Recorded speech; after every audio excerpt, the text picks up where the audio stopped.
Tommy Pigott is the State Department spokesperson, and we welcome him back to National Report. Always good to have you on the show, Tommy. So the State Department, you are very busy, specifically creating this task force to go after birth tourism. Why was this not done before, and what are you doing to step up fighting birth tourism?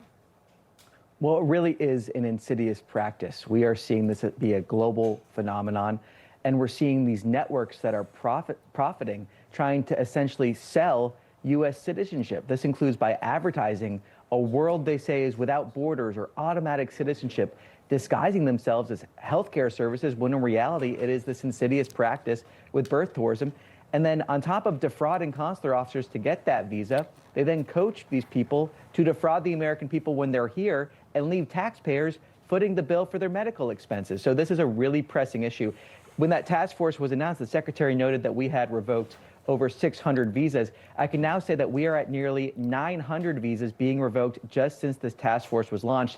And that is on top of the actions that we have taken since the beginning of this administration to shut down birth tourism networks worldwide. Yeah, the poster that we're showing there, Tommy, right next to you says, havemybabyintexas.com. I mean, that's how commercial this thing has gotten. If anybody, thinks, oh, it's a little problem, there's money in this, and people are getting involved.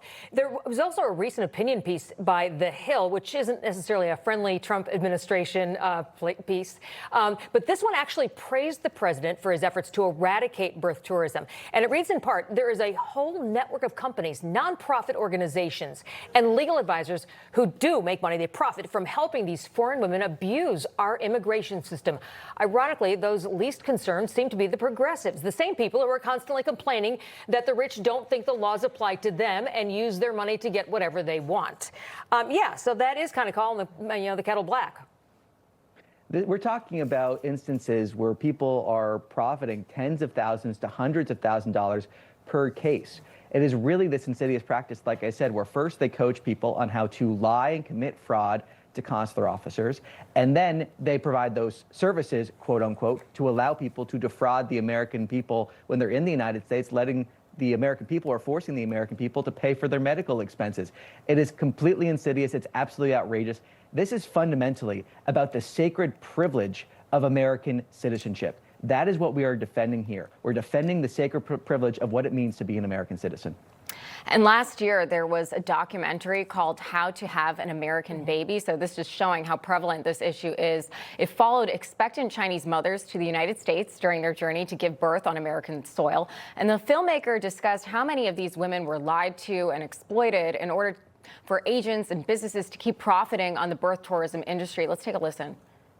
A lot of the sales agents would kind of lie and say that education is free here, that if you have your American baby, then they can go to American college and it's free. Healthcare is free. Like, just pay us your deposit and go have an American baby. And all of you can become Americans. Yeah, Tommy, that's just another sad, unfortunate aspect of what we're seeing here with all these birth tourism cases. Talk to us about that, as well as what countries are you finding are sending the most individuals here to have birth right on our soil here? This truly is an exploitative practice. And what we're seeing actually when we look into these cases and how we identify these cases of fraud is when we look at these visa applications, we often see the same names over and over and over again. That includes both abroad, but also in the United States. There are people that are present in the United States, and that's why cooperation with law enforcement and international partners are so important here, because we see those same names, these same people that are advertising these quote unquote services of borderless, a borderless world, automatic citizenship, coaching people on how to defraud the American people. We see this network worldwide. I can give some examples of what actions we've taken previously. We've seen 400 visas being revoked regarding a birth tourism ring out of North Africa. We see hundreds of visas being revoked based off of links to Europe, for example. This is truly a global phenomenon that we're cracking down on. And that's why this task force is so important, because what the task force allows us to do is analyze global trends. Everything from those individual examples of people coming to the United States that raises those red flags, to identifying those networks, those insidious networks that we are shutting down. Yeah, this gets so widespread. I recall last year a number of agencies were investigating a California couple, or actually 2 Chinese people in California, who have been paying dozens of surrogates in America to have children that are now their children. They're raising dozens of these kids, all Chinese Americans. We seem to take our citizenship and think it's cheap. We give it away for nothing. Do we need to start rethinking how beneficial this is and how valuable American citizenship is? Well, part of protecting that sacred privilege of being an American is expressing the consequences associated with birth tourism. That is part of this effort as well, to make sure that people that are considering this, first of all, are presented with the facts that there will be consequences.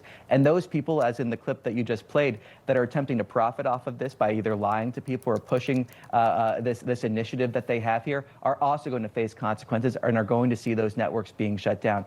So that is part of what this task force is as well, a global messaging campaign, but also an action-oriented campaign to say, if you try to take advantage of this, if you try to abuse or become an American citizen, try to abuse that sacred privilege of being an American through birth tourism and fraud, there will be consequences. That's the clear message being sent across the world.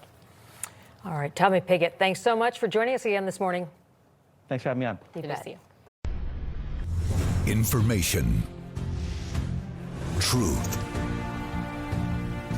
is freedom. Is Newsmax. It's real news for real people.